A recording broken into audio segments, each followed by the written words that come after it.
And Bergerac is on the menu of Open Air on Tuesday, which comes from Jersey, when they'll be going behind the scenes to meet actor John Nettles. So if you'd like to put a question to him or to ask about the new series, the number to ring is 061 814 0424.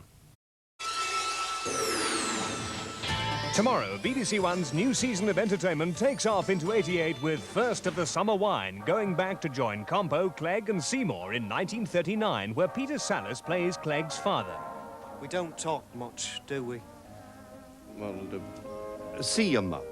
She handles housekeeping and talk. Hey up, Foggy! What's that doing out here, though, by these playing soldiers? Rest of your mobs over on the side of the hill. Then they've read the maps wrong, haven't they? First of the Summer Wine, tomorrow at 7:15 in the new season on BBC1.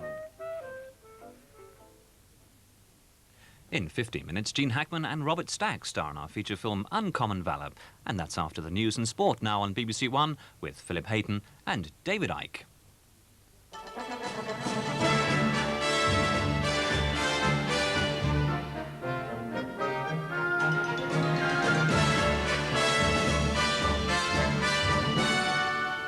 The High Court partly lifts the ban on a former MI6 agent's memoirs, but the papers can't print what they want.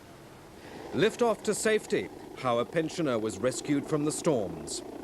And it's official, a safer Christmas on the roads, but not for everyone. Good evening. 2 Sunday newspapers have been told they can publish extracts from the book Inside Intelligence, but not if they're about national security.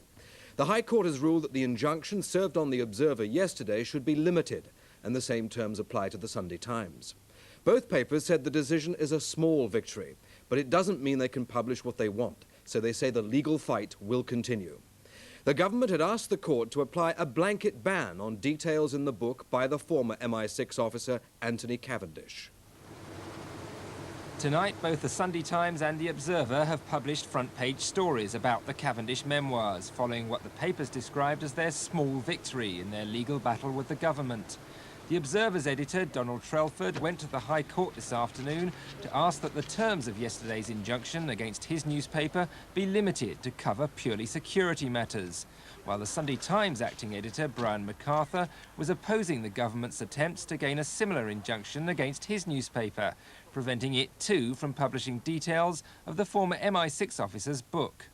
Mr. Justice Kennedy granted the injunction against the Sunday Times, but he limited the terms of it and the Observer injunction to cover purely the reporting of Mr. Cavendish's work as a security officer, rather than the blanket ban applied yesterday.